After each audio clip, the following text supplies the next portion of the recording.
সরকারের সঙ্গে আলোচনা করেই ঠিক হবে নির্বাচনের দিনক্ষণ। 2 মাস আগে দেয়া হবে তফসিল। ঘোষণার আগে 18 বছর হলেই ভোট দেওয়ার সুযোগ দিতে চায় ইসি। যখন সরকারের সাথে কথা হবে যে ওনারা কি আলোচনা করেছেন, আমরা তো নিশ্চয়ই একটা ওনাদের ভাগ বুঝতে পারবো, বুঝে তখন একটা তারিখ যখন যায় সেটা করবো।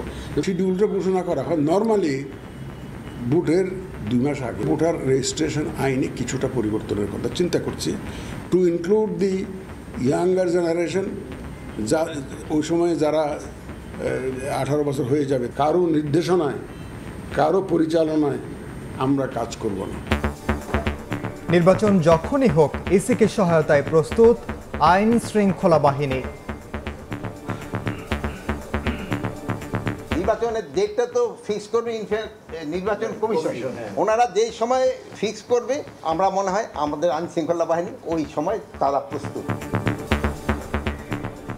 দেখছিলেন প্রধান শিরোনাম। সন্ধ্যার সময় সঙ্গে আছে আমি আফরোজা মৌটুসী এবং আমি ওমরিনা। এবার অন্যান্য শীর্ষ সংবাদ।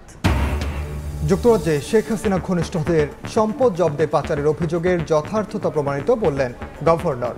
অবৈধভাবে ফ্ল্যাট গ্রহণের মামলায় টিউলিপকে আবারও তলব দুদকের।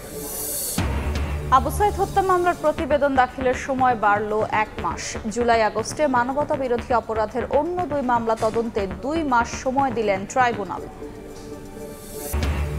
3 দাবিতে রাজপথে এনটিআরসিএ নিয়োগ বঞ্চিত শিক্ষকরা। সচিবালয় অভিমুখে যাত্রায় পুলিশের বাধা, সাউন্ড গ্রেনেড নিক্ষেপ। আন্দোলন চালিয়ে যাওয়ার ঘোষণা। করোনার নতুন ধরনে বেশি ঝুঁকিতে শিশু, বয়স্ক ও অন্য রোগে আক্রান্তরা। পরীক্ষা ও টিকা দেওয়ার ক্ষেত্রে অগ্রাধিকারের পরামর্শ। ডেঙ্গুতে 24 ঘন্টা একজনের মৃত্যু।